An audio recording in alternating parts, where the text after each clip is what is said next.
arriving in New York in 1991, Coach Pat Riley would build the Knicks into an NBA power. Under the leadership of Riley, New York had become the toughest team in the league. The man who once epitomized showtime and glamour with the Lakers now presided over a gritty group of Knicks, and he would drive them to the brink of a championship, reaching the NBA Finals in 1994. And they are celebrating here at Madison Square Garden. But in 1995, Riley suddenly resigned from the Knicks and became head coach of the Miami Heat. His abrupt departure led to bitter feelings in New York. There were a lot of people that felt that he abandoned the Knicks. A lot of fans said, hey, wait a minute, you came here, you promised us a championship, and you didn't deliver. It made the rivalry really hot. I mean, people were dying for that first game back with Pat Riley sitting at the other end. Well, now here comes the chant from the crowd here at Madison Square Garden. He got booed, and he was telling them to let it on out, let it on out. And I think that's where it started. Riley would transform the Heat into a ferocious, defensive-minded team, just like the one he left behind in New York. And when the two teams met in the '97 playoffs, they seemed to be a mirror image.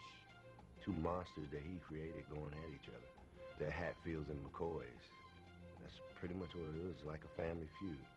The Knicks appeared to have a firm grip on the series, taking a 3-1 lead. The Knicks were in complete control, and they had shown really that they were the better team.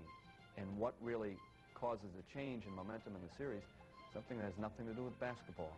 Oh, my. Oh, an ugly melee underneath Miami's basket. The fight broke out, you know, with the bench cleared. Some of us came off the bench, some of us didn't. Starks was out there, Larry Johnson. I think everybody was out there. And it led to suspensions.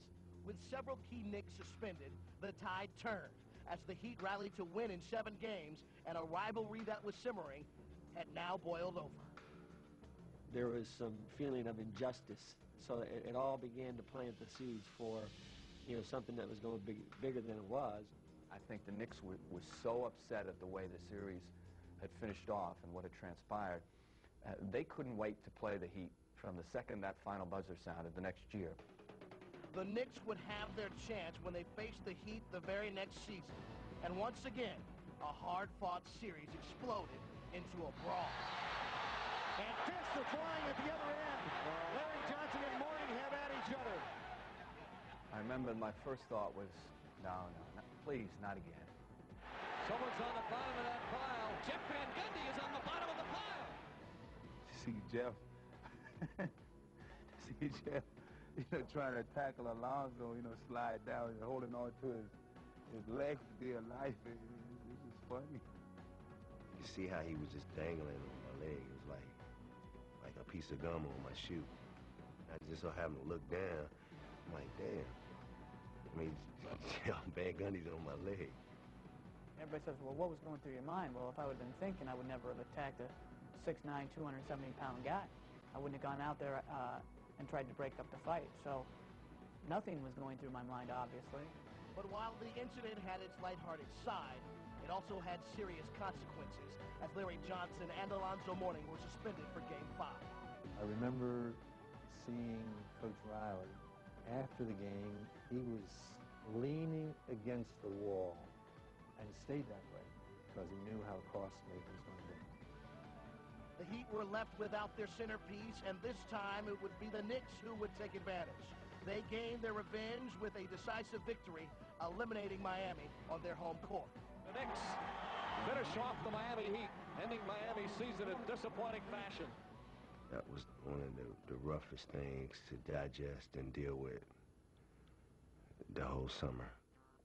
And the Heat would come back strong the following season, capturing the Atlantic Division title and the top seed in the Eastern Conference. The Knicks, meanwhile, had stumbled through the season, ending up with the 8th and final playoff spot. But when the teams met once again in the first round, New York was inspired by the sight of their arch rivals. Have you seen New York play better all season? Once more, the Knicks and the Heat would battle to the limit, and the series came down to the last shot. Miami leads New York 77-76 and 4.5 left in the game. The irony of the whole thing was that we had them. You see, we had them beaten right there, but I had the worst feeling. Houston down the lane, running jumper, off the front rim, and in! And the New York Knicks have become the second number 8 team in NBA history to knock off a number 1. This one obviously hurts us a hell of a lot more than last year, but life in basketball has a lot of suffering in it, and we will suffer this one. By now, it seemed destined that the Knicks and the Heat would meet in the playoffs, and the next season would bring yet another chapter, with the intensity higher than ever. Every single possession was life or death. There wasn't anybody taking a step back and exhaling, and that's how both teams went at it. With the jumper, he puts it in, has to do it, knocks it down!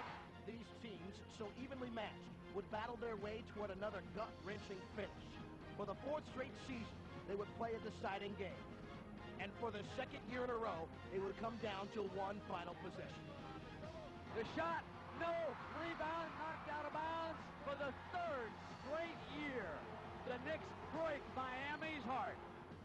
You've seen, two teams go at it for 4 years as hard and as well as anybody, and I think you have to understand that this was a very unique, matchup, and there's a lot of respect that has been gained, I think, over the years on the part of both teams.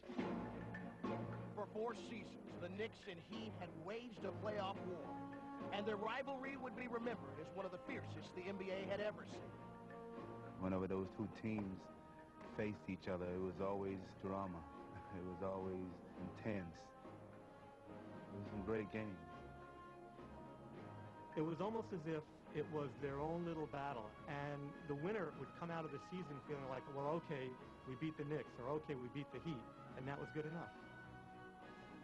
It might not have been the most artistic, but from an effort standpoint, from a defensive standpoint, from a competitive standpoint, where you were not going to give your man anything, and he wasn't going to give you anything, it was some of the best basketball that's ever been played.